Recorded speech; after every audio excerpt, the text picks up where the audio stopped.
হাদিসে পাকে এসেছে সদকাতুল ফিত্রের বিষয়ে, অর্থাৎ যাকাতুল ফিত্র। আমার রসুল সৈয়দ আলম সাল্লাল্লাহু আলাইহি ওয়াসাল্লামার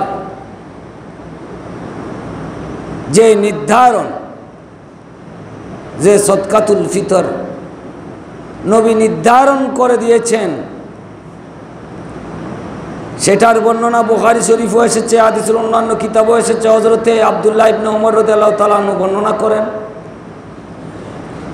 ফারাদা রাসূলুল্লাহ সাল্লাল্লাহু আলাইহি ওয়াসাল্লাম যাকাতাল ফিত্রে সাআম মিন তামরিন আও সাআম মিন শাঈর আলাল আবদে ওয়াল হুররে ওয়াল যাকারে ওয়াল উনসা ওয়াস সাগীরে ওয়াল কবীরে মিনাল মুসলিমিন ওয়া আমারা বিহা আন তুআদ্দিয়া কাবলা খুরুজিন নাস ইলাস সালাহ।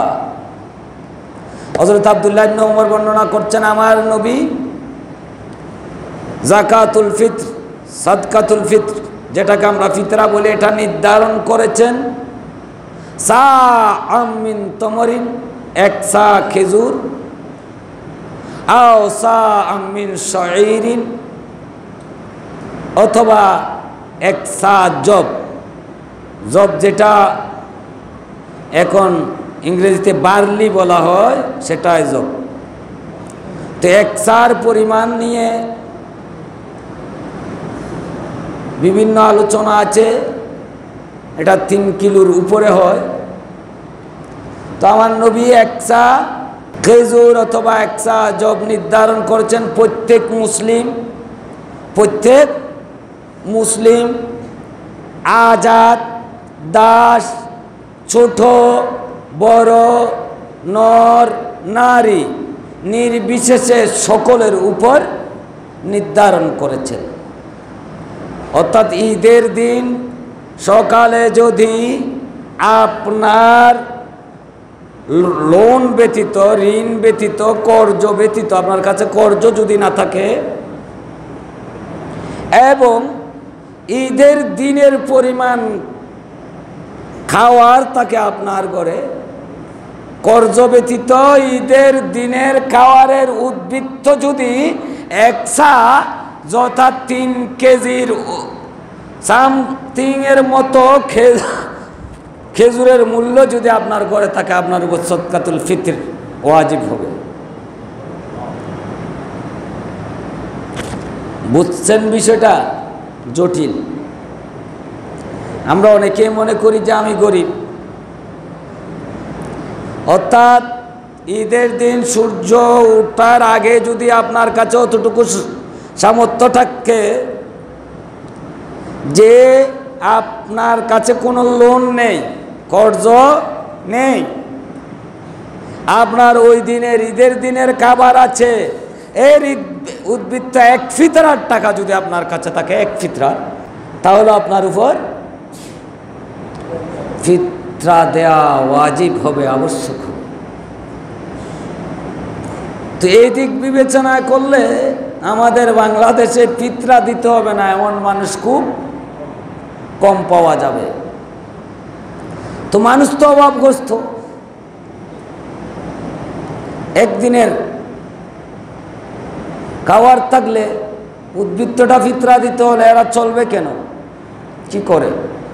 ওজন্য আমরা অথচ মনে করি যে আমাদের পূর্ববর্তী যাদেরকে আমরা মির্জি বলে তুচ্ছ তাচ্ছিল্য করতাম, এরা কিচ্ছু জানে না।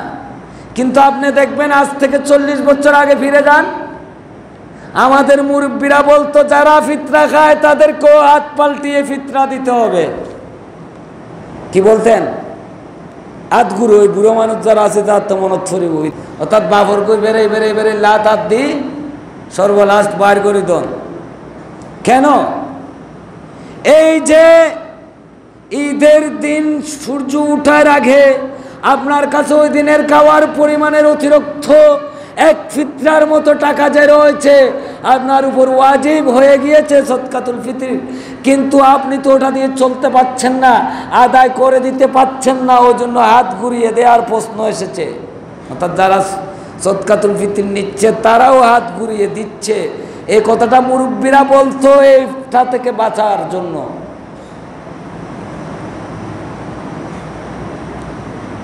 কারণ সে সময়কার অবস্থার আজকের অবস্থা এক না। সেই সময়কালে মুসলিমরা পণ্যকে গুদামজাত করে রাখতেন না দাম বাড়ার জন্য, মানুষদের কষ্ট দেওয়ার জন্য। আজ আমরা কিন্তু গুদামজাত করে দাম বাড়াচ্ছি, পরিস্থিতি পরিবেশ চেঞ্জ হয়েছে। অর্থাৎ প্রয়োজনীয় জাতীয় খরচের অতিরিক্ত এক ফিতরা থাকলেও দিতে হবে।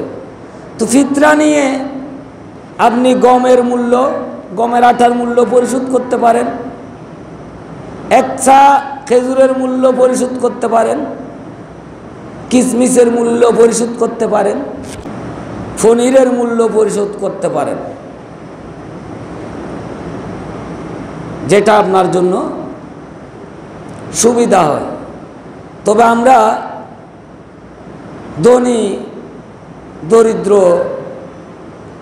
নির্বিশেষে যে আটার যে মূল্য, যেটা আমার মনে হয় 115 বা 10 সামথিং দিয়েছে, যেটা ইসলামী ফাউন্ডেশনের হিসেবে, আমরা ওটার উপরে আমল করতে সবাই সচেষ্ট। কেন রে ভাই,